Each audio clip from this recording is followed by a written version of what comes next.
We've all heard this. The stock market returns 7 to 10% per year. So let me ask you something. When you check your portfolio, does it actually feel like 10%, or does it feel like your money is barely moving? And as I dug into the details, I was shocked on what I found out. It's almost like the math is broken. And quite honestly, you're not crazy if you're experiencing this. Here's what happens. You start investing, you hear things like, hey, look, the market averages 10%. Stay consistent, and time in the market beats timing the market. See, when people say that market returns are about 10%, they're talking about, of course, the average. But your money actually doesn't grow at an average. It grows through a journey. And let me show you what I mean here. Let's say you have a portfolio sitting at $100,000. Year one, you get a 20% return, and that means your portfolio is now $120,000. Year two, though, that's a bad year. It experiences a 20% loss. And you think, okay, 20%,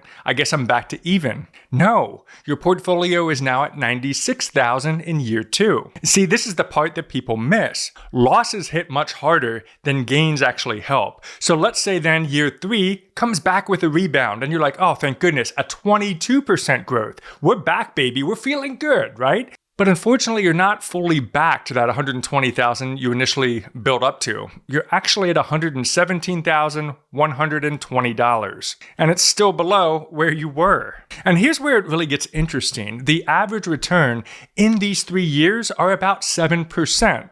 Not bad. But your experience probably didn't feel like a 7% return. And if you plug this into a standard calculator, one that you can find online, 100,000 at 7% for those 3 years.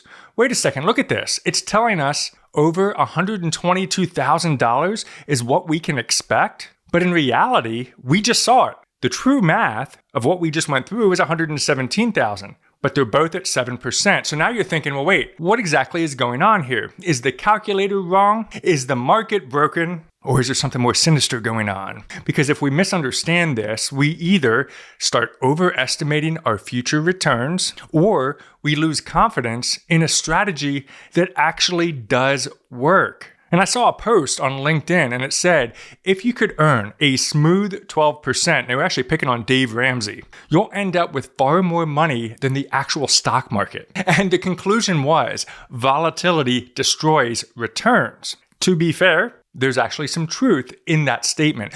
But see, here's where it breaks down. That comparison is assuming something that doesn't exist, a perfectly smooth return. That's what a lot of the calculators do. I use them all the time on the videos.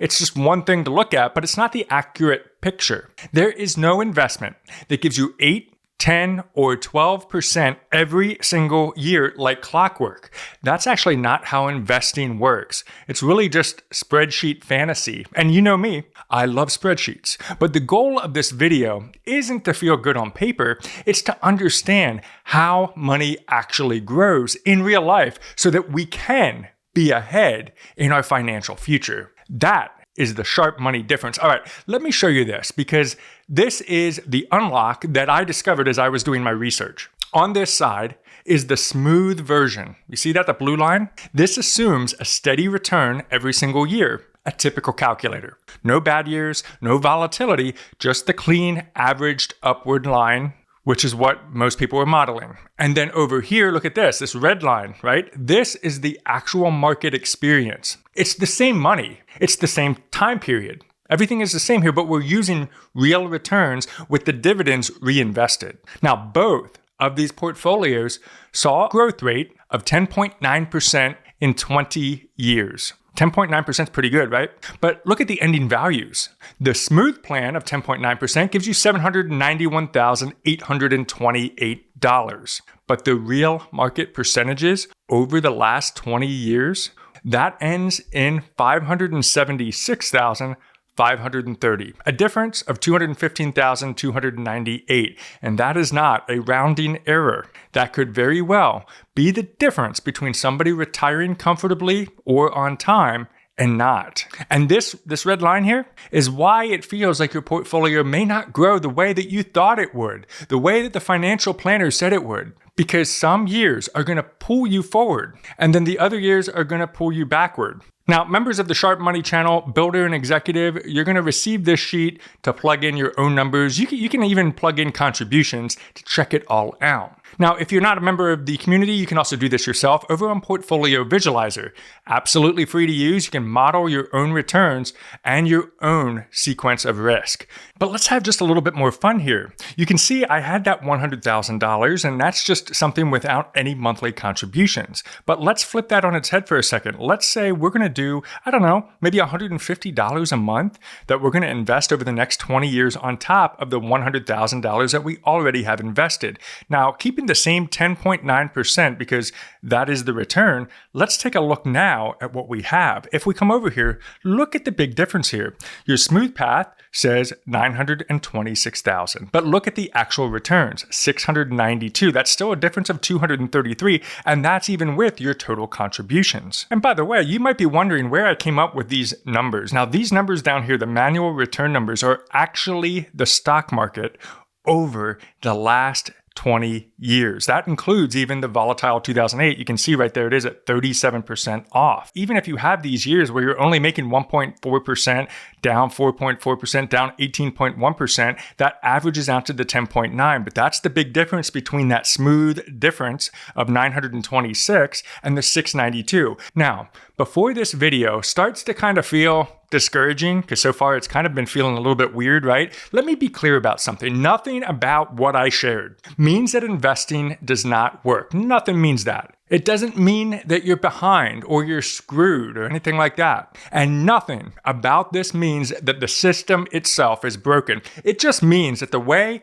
that we've been taught to think about returns in the stock market is a little bit too simple. So instead of asking, what kind of return will I get, and just plugging in a number and letting it rip, we should start asking, am I positioned to stay invested through the ups and through the downs, where I don't sell when the market is down, thereby, of course, locking in the loss and having to ultimately start all over again, hoping to chase a higher return to make up all of those lost dollars that some YouTuber told you about as the new hot stock. Because look, long-term wealth isn't built from perfect returns, but it's built from having focus through the imperfect returns. Because look, the path is going to be unpredictable, but the long-term direction has been remarkably consistent. I mean, we have data back 100 plus years at this point, and that includes 2008, that includes the Great Depression. So no, at the end of the day, your money isn't broken at all. Your investment portfolio isn't broken. You just now have a little bit more info